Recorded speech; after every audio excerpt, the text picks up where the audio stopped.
ഓ അതിൽ അപ്പോൾ കഴിഞ്ഞ ദിവസം നമ്മൾ ഇലക്ഷന് വോട്ട് ചെയ്യാൻ പോയ സമയത്ത് നമ്മൾ ക്യൂവിൽ നിൽക്കാതെ നമ്മൾ ആദ്യമേ കയറിപ്പോയി വോട്ട് ചെയ്തിരുന്നു. അതിൽ കുറേ കമൻറ്റുകളെല്ലാം വന്നിട്ടുണ്ടായിരുന്നു. ഇവള് സോഷ്യൽ മീഡിയയിൽ ഇടം പിടിക്കാനായിട്ട് ക്യാമറയുടെ മുന്നിൽ കാണിക്കുന്ന ഷോയാണിത്, അങ്ങനെയൊക്കെ പറഞ്ഞ ഒരുപാട് കമൻറ്റുകൾ വന്നിട്ടുണ്ടായിരുന്നു. അന്നത്തെ കാര്യം ഒന്ന് വ്യക്തമായിട്ട് പറയാം. ഞാൻ അന്ന് ആദ്യം തന്നെ വീട്ടിൽ നിന്ന് ഇറങ്ങുമ്പോഴേ ഞാൻ അവരുടെ അടുത്ത് പറഞ്ഞിരുന്നതാണ്, ആൾക്കാർ ക്യൂ ഉണ്ടെങ്കിൽ ഞാൻ ക്യൂവിൽ നിന്ന് വോട്ട് ചെയ്തോളാം. എനിക്ക് കാരണം അവർ ഓൾറെഡി ഇപ്പം നമ്മളെല്ലാ ബൂത്തിലും മാക്സിമം, എല്ലായിടത്തും പറ്റില്ല, 177 ബൂത്തുണ്ട്, എന്നിരുന്നാലും മാക്സിമം ബൂത്തുകളിൽ പോകണം എന്ന് നമ്മൾ വിചാരിച്ചിട്ടുണ്ടായിരുന്നു. അപ്പം ഇവർ രാവിലെ തൊട്ട് ആ രീതിയിൽ നമ്മൾ പ്ലാൻ ചെയ്ത് വെച്ചിട്ടുണ്ടായിരുന്നു. അപ്പോൾ നമ്മുടെ അവിടുത്തെ എൻ്റെ ബൂത്ത് നമ്പർ 60 അവിടെ നല്ല രാവിലെ തൊട്ടേ നല്ല തിരക്കാണ്. ഞാൻ ആദ്യം 7 മണിക്ക് പോകാനിരുന്നു, അപ്പോൾ തൊട്ടേ നല്ല ക്യൂ ആണ്.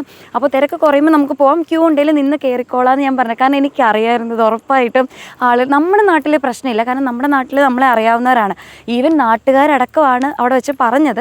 അപ്പോൾ കുഴപ്പമില്ല. പക്ഷേ ഇത് പുറത്താരെങ്കിലും അറിഞ്ഞാൽ അത് മോശമാണ്. എനിക്കതിനോട് പേഴ്സണലി താല്പര്യം. കാരണം ഈ കഴിഞ്ഞ തവണ വോട്ട് ചെയ്തപ്പോഴും എൻ്റെ ഫസ്റ്റ് വോട്ട് ചെയ്ത 2 ഇലക്ഷനിലും ഞാനും എൻ്റെ അമ്മയും ക്യൂ നിന്ന് തന്നെയാണ് വോട്ട് ചെയ്തിട്ടുള്ളത്. നമുക്കതിനൊരു പ്രശ്നവുമില്ല.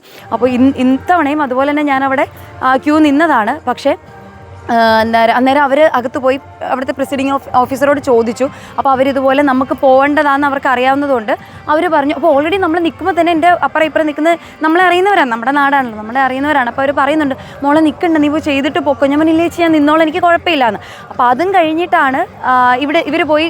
ഞാൻ പറഞ്ഞു എനിക്ക് പേടിയാണ്, എനിക്ക് എന്നോട് താല്പര്യമില്ല എന്ന് ഞാൻ പറഞ്ഞു. അപ്പം ഇവർ പോയി, നമ്മുടെ കൂടെ ഉണ്ടായിരുന്ന പ്രവർത്തകർ പോയി അകത്ത് ചോദിച്ചു. അപ്പോൾ അവിടെ ഓഫീസർ പറഞ്ഞു, അയ്യോ അപ്പോൾ തിരക്കുള്ളതല്ലേ, അപ്പോൾ കയറി വന്ന് ചെയ്തിട്ട് പൊക്കോളാൻ പറഞ്ഞു. അത് കഴിഞ്ഞ് അവർ എൻ്റെ അടുത്തോട്ട് വന്നു. ഞാൻ അപ്പോഴും പറഞ്ഞു, എൻ്റെ പൊന്നേട്ടാ, ഞാൻ ആ വീഡിയോ ശ്രദ്ധിച്ചറിഞ്ഞ് ഞാൻ അവരോട് പറയുന്നുണ്ട്, എൻ്റെ ചേട്ടാ അവർ വീഡിയോ എടുക്കുന്നുണ്ട്, ദൈവത്തെ ഓർത്ത് ഞാനിവിടെ നിന്നോളാം, എനിക്ക് കുഴപ്പമില്ല എന്ന് ഞാൻ പറയുന്നുണ്ട്. പക്ഷേ അവിടെ നിന്നവരും ഇപ്പം നമ്മുടെ ആൾക്കാർ മാത്രമല്ല, നിന്നവരടക്കം എല്ലാവരും മോളെ തിരക്കല്ലേ, പോയിട്ട് വാ, അതൊന്നും പ്രശ്നമില്ല, അവിടെ നിന്ന് ആർക്കും കുഴപ്പമുണ്ടായിരുന്നില്ല.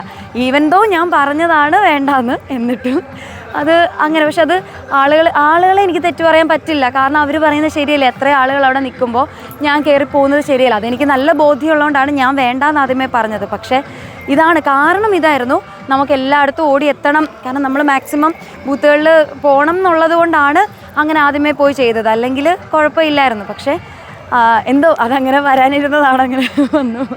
അതുപോലെ തന്നെ കേരളത്തിൽ ഈ 9-ാം തീയതി കഴിയുമ്പോൾ ആര് ഭരിക്കണമെന്നാണ് ആഗ്രഹം?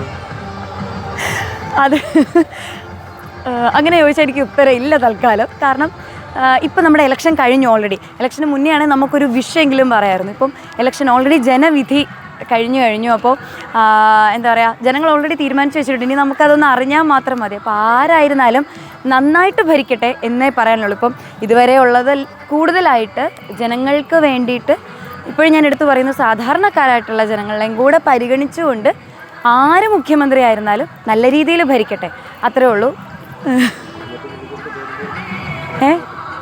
ഈ ഇടയ്ക്ക് നമ്മുടെ ഇലക്ഷന് മുന്നിൽ ശോഭാ സുരേന്ദ്രൻ എന്ന് പറഞ്ഞൊരു കാൻഡിഡേറ്റ് BJP, അപ്പോൾ പുള്ളിക്കാരി ഇന്ന പോലെ കൈക്കൂലി, അതായത് പൈസ ഒരു അമ്മയ്ക്ക് കൊടുക്കുന്ന ഒരു വീഡിയോ ഭയങ്കരമായിട്ട് വൈറലായിട്ടുണ്ടായിരുന്നു.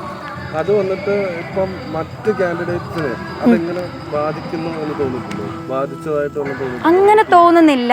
കാരണം ഒന്നാമത്തെ അതിലെ സത്യാവസ്ഥ ഇതുവരെയും പുറത്ത് വന്നിട്ടില്ല. കാരണം ഒരു കൂട്ടർ പറയുന്നു ഇവർ കൊടുത്തു, ഒരു കൂട്ടർ പറയുന്നു കൊടുത്തില്ല എന്ന്. സത്യം അറിയാതെ അതുകൊണ്ട് നമ്മൾ ഒരു കമൻസും അതിൽ പറയാതിരിക്കുന്നതാണ് നല്ലത്. അപ്പോൾ അത് മറ്റുള്ളവരെ എന്നെ ഒന്നും അത് അഫക്റ്റ് ചെയ്തിട്ടുണ്ട്. പക്ഷേ എനിക്ക് കുറേ ആളുകൾ ഈ റീൽ അയച്ചത് എനിക്കറിയത്തില്ല എന്തിനാണ്. ലോകത്ത് നടക്കുന്ന കാര്യങ്ങളുടെ മൊത്തം റീൽ എവിടെ എന്ത് നടന്നാലും അതെനിക്ക് അയച്ചു തരുന്നുണ്ട് ആൾക്കാർ.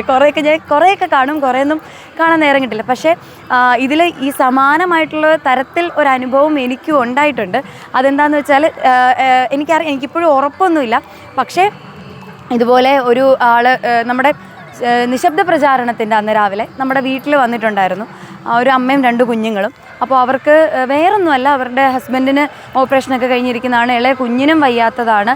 അപ്പോൾ എന്തായിരുന്നു, അവർക്ക് സാമ്പത്തികമായിട്ടൊന്ന് സഹായിക്കേണ്ട ഒരു ജോലി, വരുമാന മാർഗ്ഗത്തിന് എന്തെങ്കിലും ഒരു ജോലി.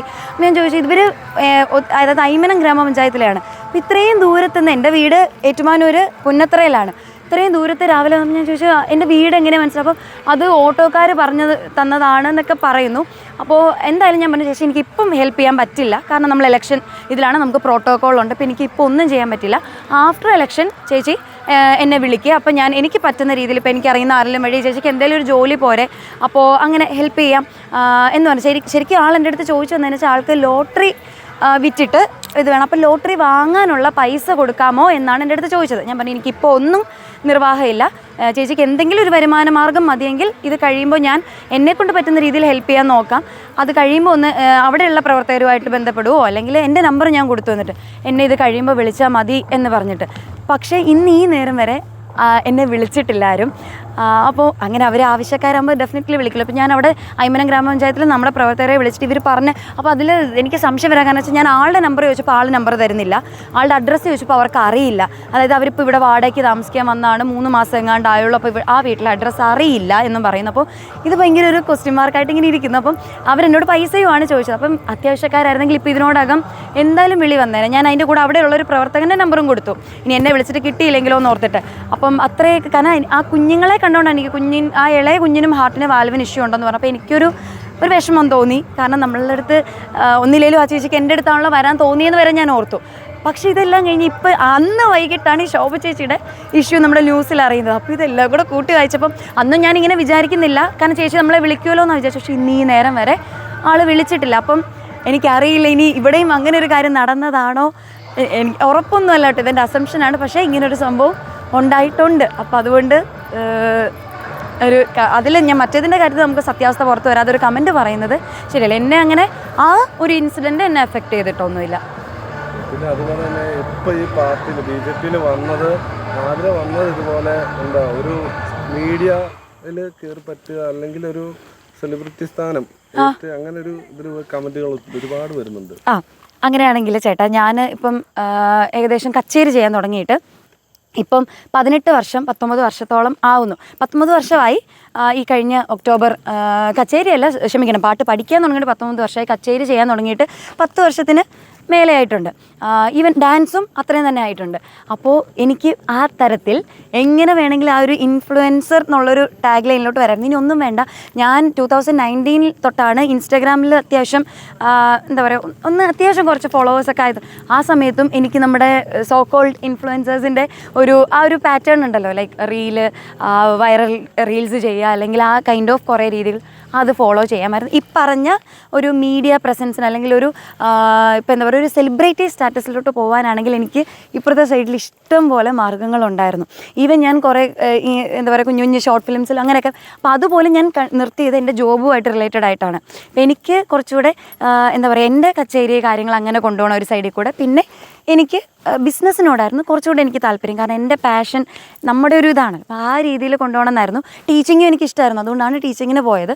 അപ്പോൾ ആ ഒരു തരത്തിൽ എന്നാൽ എൻ്റെ ഒരു ടാലൻസ് ഷോക്കേസ് ചെയ്യാനുള്ള ഒരു ഏരിയ പോലെയാണ് ഞാൻ ഇൻസ്റ്റഗ്രാമിനെ കണ്ടിട്ടുള്ളത്. അല്ലാതെ അപ്പോൾ എനിക്ക് വേണമെങ്കിൽ അങ്ങനെ ആകായിരുന്നു, അല്ലാതെ ഇപ്പോൾ രാഷ്ട്രീയത്തിലോട്ട് വന്നിട്ട് എനിക്കൊരു സെലിബ്രിറ്റി സ്റ്റാറ്റസ് എടുക്കേണ്ട കാര്യം ഇല്ലായിരുന്നു.